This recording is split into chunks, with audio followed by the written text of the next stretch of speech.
अयोध्या के जिस प्रकरण में ये लोग चंदा चोरी की बात करते हैं, वहां चंदा चोरी नहीं, चढ़ावा से जुड़े हुए एक प्रकरण का मुद्दा आया था। श्री राम जन्मभूमि तीर्थ क्षेत्र ट्रस्ट ने इस प्रकरण में 12 जून को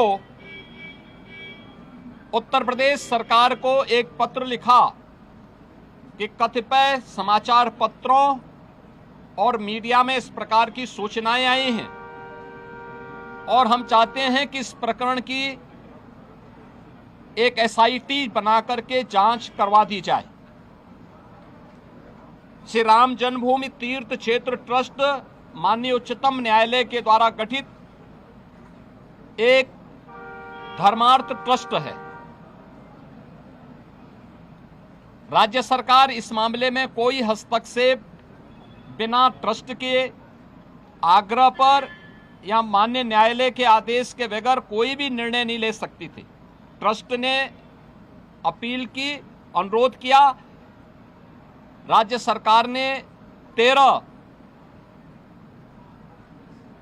जून को स्वयं उनके अनुरोध के क्रम में एक एसआईटी गठित कर दी, जिसमें सचिव स्तर के एक सीनियर अधिकारी को एसआईटी का अध्यक्ष, आईजी रैंक के एक अधिकारी को उसका सदस्य और वित्तीय मामलों के विशेषज्ञ एक स्पेशल सेक्रेटरी रैंक के अधिकारी को उसका सदस्य बना करके इस एसआईटी को काम दिया गया कि वह अपनी रिपोर्ट उपलब्ध करवाएं, जिससे हम ट्रस्ट को इसके लिए आगे की कार्रवाई के लिए कह सकें।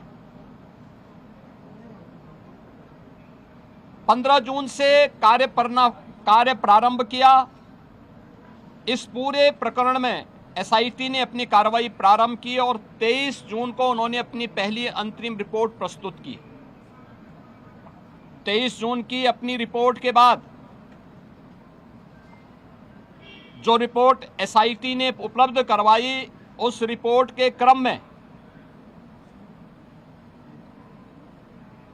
उत्तर प्रदेश सरकार ने ट्रस्ट को उसकी सिफारिशों को उपलब्ध करवाया और ट्रस्ट ने 25 जून को इस पर एफआईआर लॉन्च करवाया।